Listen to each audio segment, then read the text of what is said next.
एक सेठ था, उसके 7 बेटे थे। 6 बेटों की शादी हो चुकी थी और 6 बहुएँ घर में आ गई। 6 रसोई में आपस में लड़ती कि आज खाना तू बना, आज खाना तू बना। अब ऐसे ही लड़ते लड़ते एक दिन सेठ ने सोचा 7वें बेटे की शादी कर ली जाए, और 7वें बेटे की शादी की। तो 7वें बेटे की बहू आई, वो सत्संग में जाती। तो सत्संग में जाती थी तो उसके संस्कार अच्छे पड़े हुए थे।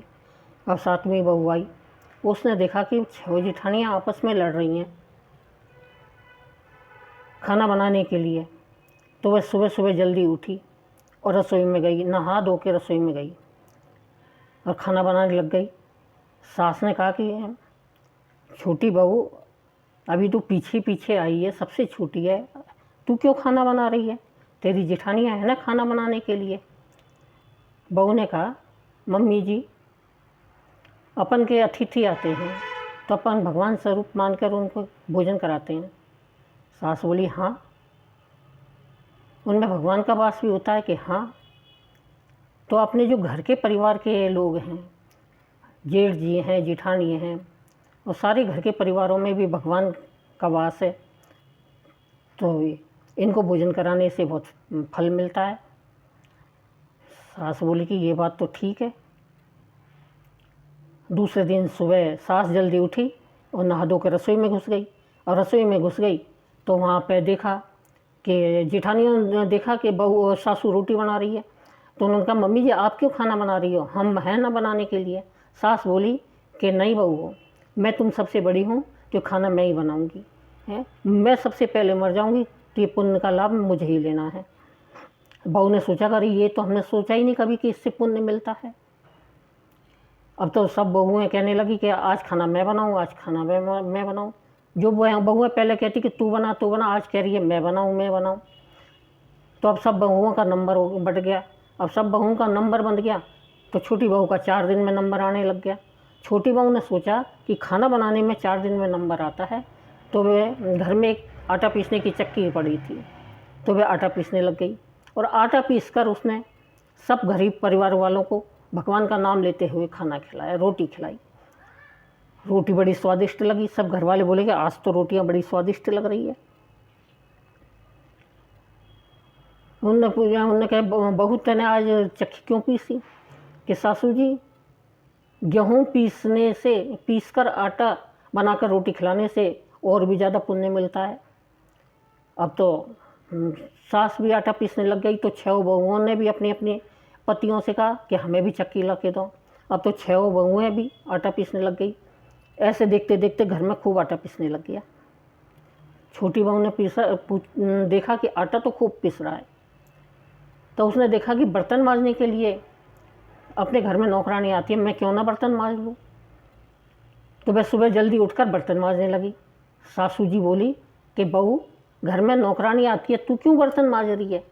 तेरे घर सोने के गहने हैं, घिस जाएंगे। उसने कहा, मम्मी जी, जब युधिष्ठिर ने यज्ञ किया था तो श्री कृष्ण भगवान ने झूठी पत्तल उठाई थी, तो हम क्यों अपने झूठे बर्तन दूसरों से मजवाएं?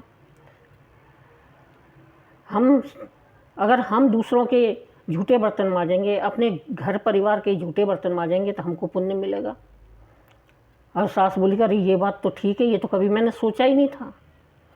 अब तो कभी कोई सी बहू बर्तन मांजने लगी, कभी कोई सी मांजने लगी, कभी सास मांजने लगी कि अरे भाई ये तो बहुत पुण्य का काम है। अब जब बहू ने देखा कि बर्तन भी सब मांजने लगे तो अब मैं क्या करूं? तो बहू ने जाकर देखा कि अब घर में झाड़ू लगाने के लिए नौकरानी आती है, तो उसने सुबह सुबह झाड़ू उठाई और झाड़ू निकालने लग गई।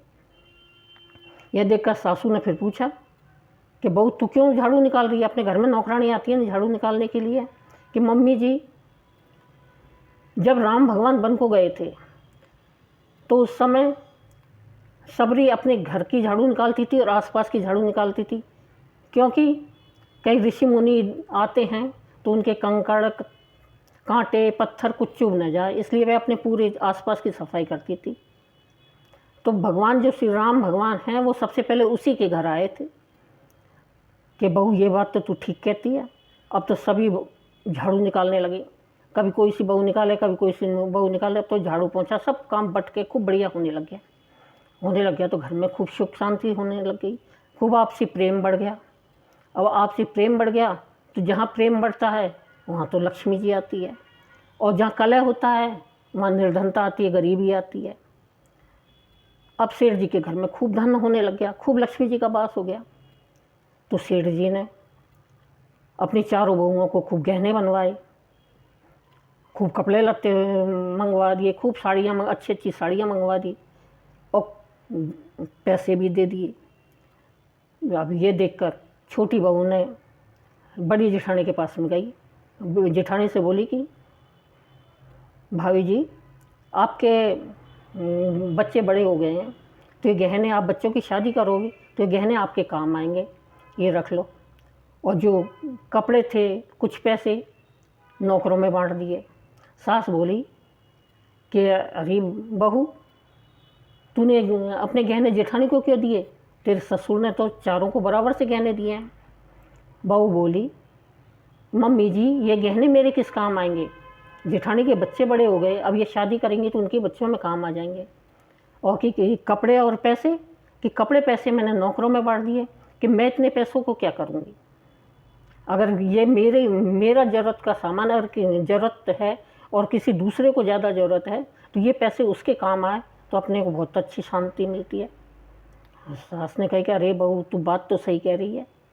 अब वो गई ससुर के पास में, सेठ जी से बोली, सेठ जी, अब मुझे भी कुछ दान पुण्य करना है, कुछ धोती, कुछ कपड़े गरीबों में बंटवाने के। हाँ, खूब बांटो, और आसपास के जितने भी बच्चे हैं उन सबकी स्कूल की फीस भरनी है।